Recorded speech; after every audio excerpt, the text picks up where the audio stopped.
Bienvenidos como cada fin de semana, esto es Charla con la Historia. Hoy un tema muy interesante y muy polémico a su vez. ¿Qué pasa con la tierra en el Paraguay? Hagamos un breve recuento. En los tiempos coloniales, la tierra prácticamente era dividida en 4 categorías. Por una parte estaban las conocidas como las del realengo, las tierras del rey, lo que sería equivalente hoy a las tierras fiscales. Luego estaban los solares, que eran las tierras ya tituladas, cedidas a una persona particular. Las comunales, que eran usufructo de la comuna, de los municipios, el cabildo, y era destinado para que cualquiera pueda tener una chacra o pueda tener su ganado.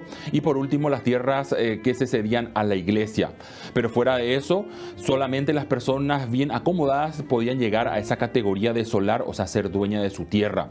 Cuando llegamos a la independencia, muchas personas no tenían cómo demostrar esa posesión familiar porque quizás no hicieron los trámites pertinentes y por lo tanto se establecen las llamadas estancias de la patria.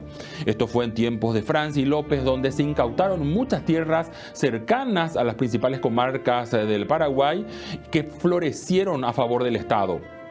Luego de la guerra del 70 hay un frenesí por qué hacer con la tierra, pero esto necesitaba de algunas soluciones. Para tratar sobre estos temas, hoy nos acompaña el profesor Rodrigo Ibáñez Leiva. Es licenciado en Historia por la Universidad Nacional de Asunción, titular de las cátedras de práctica investigativa, investigador de los asuntos que hoy nos ocupa. Profesor Rodrigo Ibáñez, muchísimas gracias por acompañarnos hoy en Charla con la Historia. Muy buenos días, Mario Julián.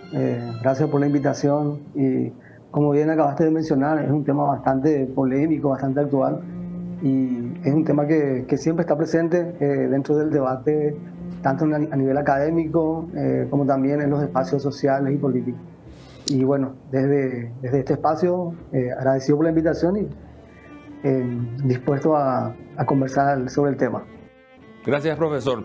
El Estado fue propietario de la mayor extensión de territorio nacional hasta la venta de tierras fiscales. Esto tras la promulgación de las leyes de venta de tierras públicas entre 1883 y 1885. ¿Es ahí donde inicia el problema actual de la tierra o es antes? Bueno, para entablar este tema, ¿verdad?, es necesario tener bien claro los momentos históricos, de manera a poder ir trazando la problemática dentro de un contexto específico. Para el paraguayo como tal, ya en el contexto de independencia, entiéndase, el problema del acceso a la tierra se desarrolla exactamente como uno lo entiende posterior a la Guerra Grande.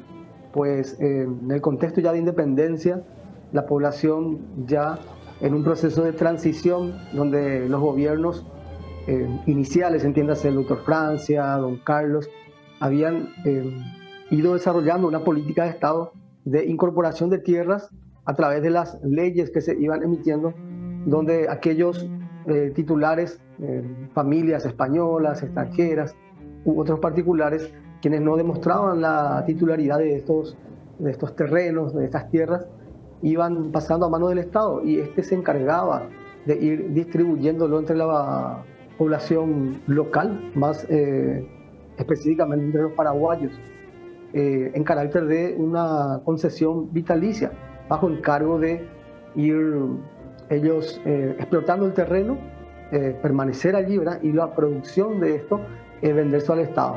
Entonces esto, digámosle, que ubica al paraguayo en una situación bastante beneficiosa y cómoda en cuanto al arraigo y en cuanto a su desarrollo. Y no se manifestaba una situación de, digámosle, de reclamo o de intranquilidad pública en cuanto al acceso a la tierra en ese contexto del primer periodo de un Paraguay independiente, donde ya el paraguayo propiamente se veía ya en goce de derechos comparativamente con lo que fue estar bajo el dominio de una potencia extranjera. Entonces, podemos entender con claridad, para abrir esta conversación, de que la problemática de tierra se siente y se materializa posterior a la guerra del 70.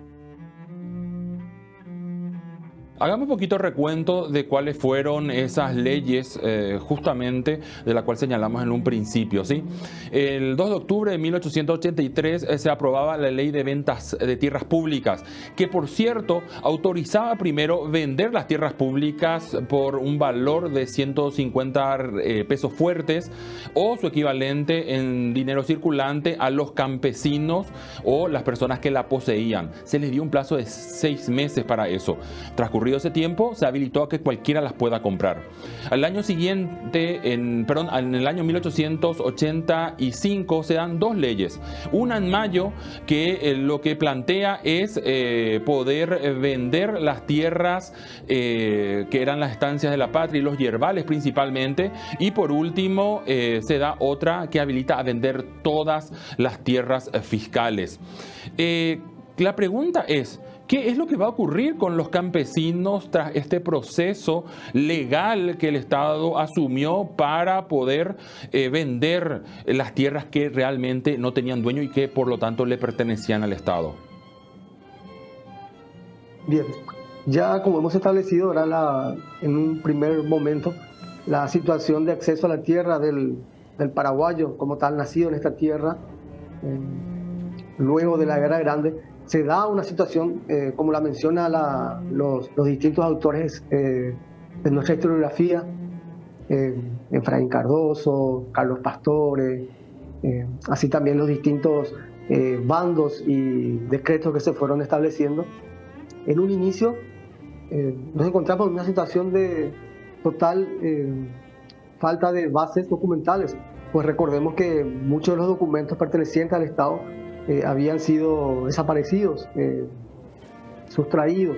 Entonces significaba una situación de bastante desorganización en cuanto a la distribución de la tierra. Así también entendemos que la población estaba mermada en su número. Entonces nos encontramos en una situación donde el acceso a la tierra, si bien podría haber mucha tierra, pero el contexto de desarrollo económico requería obviamente una vinculación del campesino, del ciudadano a la tierra y a un medio de producción o a una dinámica económica. Entonces el Estado entra a actuar ahí y, como bien lo señalaste, en la ley de 1883 primeramente, donde a causa de una situación previa a ella, en la cual fue la adquisición de deuda, los empréstitos, los cuales no fueron pagados, agrava la situación de administración de la cosa pública y del territorio, se toma la decisión de la venta de las tierras públicas en su totalidad, aquellas pertenecientes al Estado, aquellos que nos podían demostrar la propiedad sobre las mismas. Entonces aquellas que pertenecían al Estado entraban en este proceso de 1883. Como bien señalaste, se establecía un tiempo de 6 meses donde el ciudadano tenía prioridad, el paraguayo, para acceder a la compra de estas tierras, presentar los documentos. Posteriormente a ello se pasaba a lo que sería la venta a particulares, a corporaciones, a empresas que vienen justamente a incorporarse dentro de la economía, dentro de la dinámica local, y se encuentran con familias campesinas, se encuentran con paraguayos residiendo al interior de estas tierras, en muchos casos, como ya hemos mencionado, sin poder demostrar la propiedad sobre el mismo o sin tener las capacidades económicas, obviamente, entiéndase, en un contexto de posguerra, la carestía, las necesidades, quién estaría en condiciones pecuniarias para acceder al pago de esas tierras. Entonces, se ve el paraguayo, se ven las familias paraguayas, digámosle, incluidas dentro de la venta de esa tierra y tener que someterse o tener que brindar su mano de obra para el desarrollo de estos emprendimientos económicos. 1883. 1885 se avanza con esta legislación y se incorpora dentro de la venta de estas tierras también aquellas que son, digámosle, las explotaciones de los ingenios yerbales. Entonces también otro elemento fundamental que también significaba un incremento o digámosle, una suma a las arcas del Estado, pasa a ser vendida, y también aquellas familias, aquellas comunidades agrícolas quienes vivían dentro de este contexto también se vieron afectadas a ese proceso de venta de tierras. Entonces ubica a nuestros conciudadanos en una situación de sometimiento, de explotación a los términos y a las condiciones que establecían el haber sido vendidas esas tierras en las cuales ellos tenían un arraigo ya de décadas o de siglos, si entendemos lo que fue el proceso de transición desde la independencia, el gobierno de Francia y López. La explotación, la identidad con esa tierra, les significó a ellos someterse a esas condiciones económicas contractuales ante estas personas que adquirían estas tierras. Estamos hablando entonces de los famosos mensú y los propietarios, en la mayoría de los casos, extranjeros, ¿no? Profesor, breve, porque sí, luego tenemos que tener una pausa. ¿Hubieron otros intentos de implementar leyes a favor de los pequeños productores? Está la Ley de Colonización y Hogar de 1904, la Ley de Honestidad de 1918, la Ley Agraria de 1926. ¿Cuál fue el impacto real de ellas? ¿Sirvieron de algo o no? Buen punto lo que mencionaba María Julián, porque debemos de entender que esta primera ley que se crea, no se crea justamente en función a darle una protección o un impulso a la economía. La ley adoptada en 1883, 1885, dentro del contexto de los primeros gobiernos nacionales, más específicamente el gobierno de Bernardino Caballero, se buscaba más bien sostener el manejo del Estado y abonar deudas. Entonces no se miraba a la población. Era una total desprotección. Ya con las leyes posteriores, como vos mencionás, la de Homestead, luego la que fueron incorporadas en 1926, y así paulatinamente, sí buscaban ya tener un enfoque mucho más social, mirando hacia la población paraguaya. Interesante, profesor. Le pido si nos puede aguardar un instante también a la audiencia. En breve vamos a seguir con esta conversación muy interesante y vamos a hablar de una persona que es crucial dentro de lo que viene a ser la historia de esto de reconstituir un poco al pueblo su tierra, y es Rafael Franco. En breve, más de Charla con la Historia.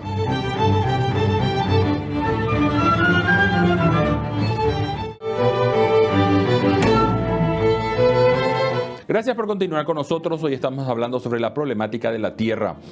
En el Paraguay hubieron leyes durante el periodo posterior a la posguerra del 70 que intentaron resolver algunas cuestiones. Primero, una triada de leyes entre 1883 y 1885 que realmente, como nos explicó nuestro invitado, el profesor Rodrigo Ibáñez, fueron para dar algún ingreso al Estado en detrimento, lastimosamente, de los que eran los usufructuadores, pero que no eran dueños titulados de la tierra.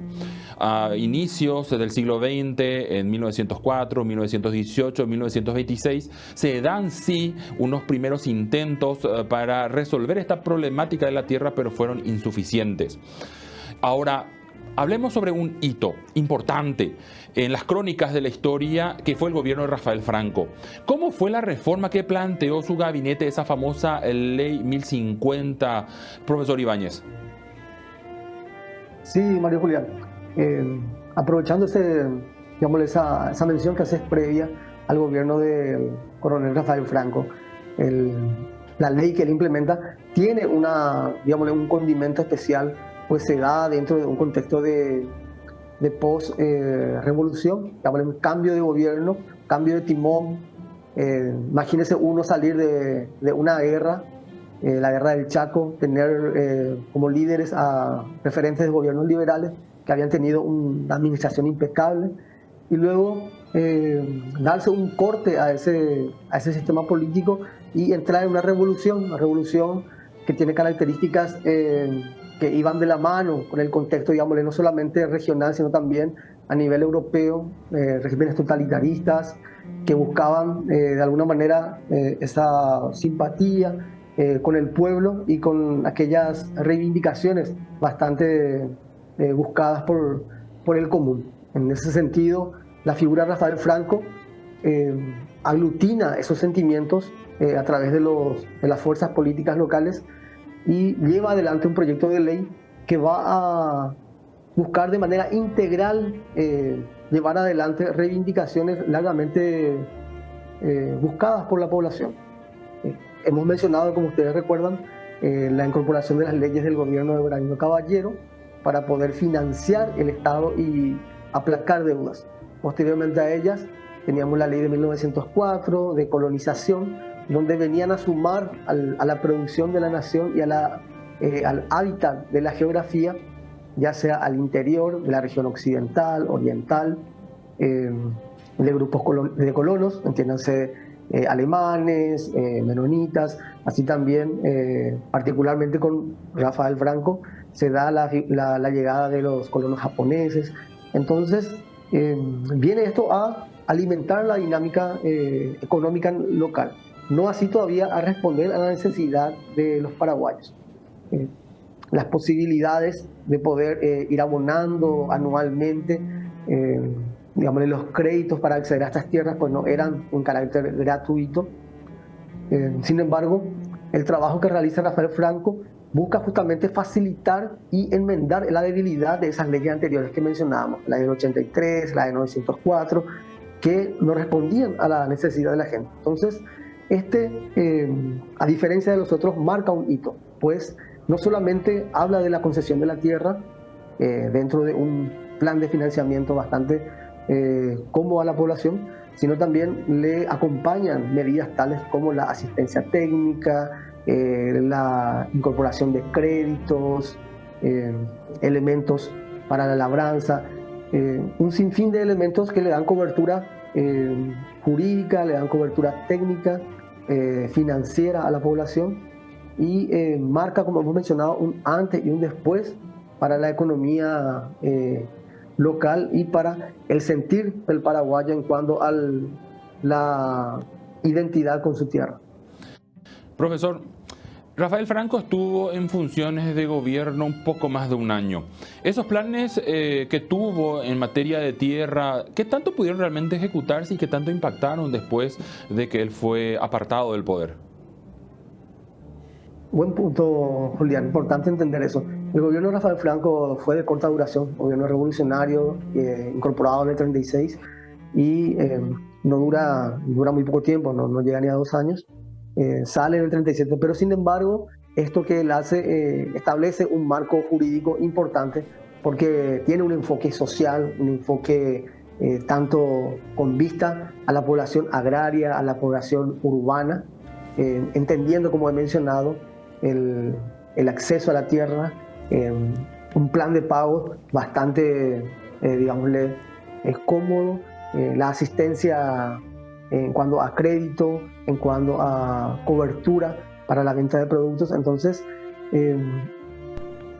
como legado o como beneficio para la población, podemos mencionar que sería principalmente la incorporación de esta ley y los elementos que incorpora. Entonces, se da, digámosle, un hito y a partir de ahí, las leyes que vendrían más adelante ya van a seguir esa misma línea, ese mismo enfoque. Entonces, su implementación, digámosle, práctica en términos de entrega de tierras, de acuerdo al menos a los números que manejamos en las fuentes de nuestros autores, se había establecido un límite de 2 millones de hectáreas de tierra. Sin embargo, estas no llegaron ni a 10.000 o un poco más de 10.000 hectáreas de tierras distribuidas, ¿verdad? Entendiendo el contexto nuevamente social, político, pues su gobierno no duró mucho, por lo tanto también las medidas adoptadas cayeron nuevamente en saco roto en cuanto a la continuidad de la aplicación de esa ley. Cuando habla de las leyes que siguieron al gobierno de Franco, se refiere posiblemente a las de 1940 y 1963, ¿no? Estos estatutos agrarios, ¿qué impacto tuvieron? En esos estatutos agrarios podemos ver ya de que se da una evolución en cuanto a la aplicación de estas leyes, entiéndase. Pues recordemos, volviendo nuevamente a focalizar, ¿verdad?, cada etapa. La ley inicial de finales del siglo XIX, la de 1880 con Bernardino, luego a principios del siglo XX, 1900, con el gobierno tanto de Ezcurra, se va viendo un enfoque ya en beneficio de la gente, no tanto así para financiar el Estado.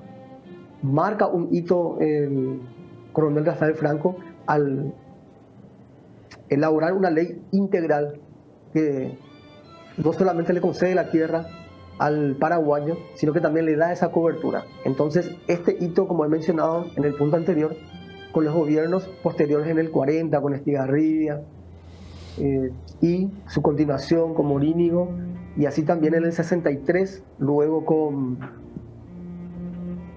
el gobierno ya en el contexto de Stroessner, vemos ya que busca responder a la necesidad de acceso a la tierra y darle también esa cobertura que ya había marcado desde un inicio el gobierno del coronel Rafael Franco. Ya se habla de asistencia al campesino, ya se habla ya de apertura de mercados, de establecimiento de líneas de crédito, de protección jurídica en cuanto al título de la tierra para no ser enajenada. Entonces, es, digamos, un elemento importante que marca un antes y se da una situación, digamos, progresiva. Debemos entender también de que el por qué justamente se mantiene esta problemática responde justamente al hecho de que ha sido una lucha constante entre esos proyectos de ley que buscaban dar ese fomento, ese acceso, esa financiación, esa apertura de mercado que hace parte del ecosistema del acceso a la tierra. Y por otro lado, ese enfrentamiento y esa discusión constante entre aquellos quienes poseían la tierra en gran cantidad. Estamos hablando de aquellos latifundios, aquellos grupos económicos que de alguna manera a través del lobby político han llevado justamente a un constante enfrentamiento que llevado a los estrados judiciales muchas veces cortó, entorpeció la aplicación de estas políticas para poder, digámosle, consolidar la práctica y la aplicación de estas leyes. Porque en cuanto a la escrituración, en cuanto al contenido ideológico y jurídico, excelente, pero lastimosamente podemos vislumbrar en cada gobierno el enfrentamiento constante entre estos grupos socioeconómicos. Y eso que estamos hablando de campesinos, por ejemplo, no estamos hablando de los grupos indígenas que también en esa segunda etapa del siglo XX van a ver cómo sus tierras son invadidas en esa expansión que se hace hacia el este, por ejemplo, o el caso mismo del Chaco, ¿no? Profesor, breve, porque se nos va terminando lastimosamente el tiempo del programa. Con el advenimiento de la democracia tras 1989, ¿qué ocurre con la reforma agraria? Bien.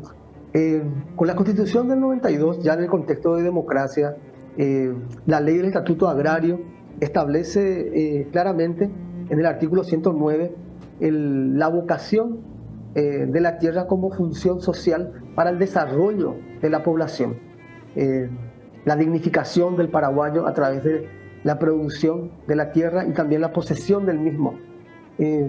Se establecieron instituciones, se establecieron convenios, se desarrollaron planes de financiación, pero lastimosamente el elemento que resalta y que ha sido un determinante común durante todo ese proceso de implantación de leyes, de reforma agraria, instituciones, ha sido justamente la falta de la aplicación de un marco jurídico y un marco judicial que responda, digamos, como soporte a la implementación de las leyes. Existe la ley, sin embargo, en cuanto a la aplicación de la ley y la protección de la tierra, como bien lo mencionaste, la población nativa, que también, al igual que los campesinos, o peor, se ha visto desarraigada de su territorio,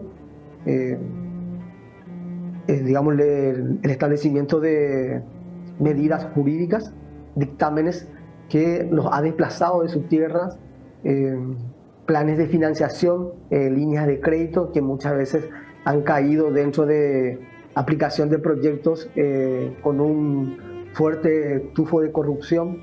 Entonces, lleva justamente a ese debate y a ese enfrentamiento constante entre ese segmento campesino, agrario, el segmento también nativo, que debido a la falta de esa garantía de la aplicación de la ley y de esa justicia social en cuanto al respeto de esas tierras, nos pone constantemente como ciudadanos, como compatriotas, enfrentándonos justamente ante una condición donde tenemos exuberante cantidad de tierra, es sumamente productiva, pero los proyectos, los modelos económicos que van implementando los gobiernos de turno no logran sostener de manera correcta y marcar bien claramente los soportes legales para proteger esas tierras tanto de nativos como de campesinos ante el avance de los proyectos que buscan de alguna manera implementar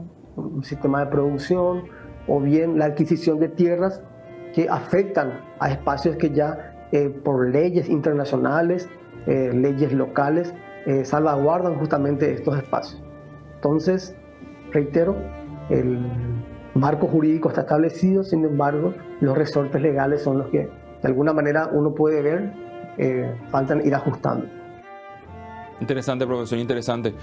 Programa muy interesante, y eso que nos centramos más bien en lo que es la posguerra, no analizamos realmente en detalle anterior, como por ejemplo cuando en el gobierno de Don Carlos se le da la ciudadanía a los indígenas, pero realmente era para los efectos de alguna forma decir que sus tierras pasaban a ser parte también del dominio del Estado. Bueno, una serie de problemáticas que nos obligarían quizás a un futuro pedirle que retorne a Charla con la Historia para hablar de esos detalles. Profesor, muchísimas gracias por acompañarnos hoy en el programa.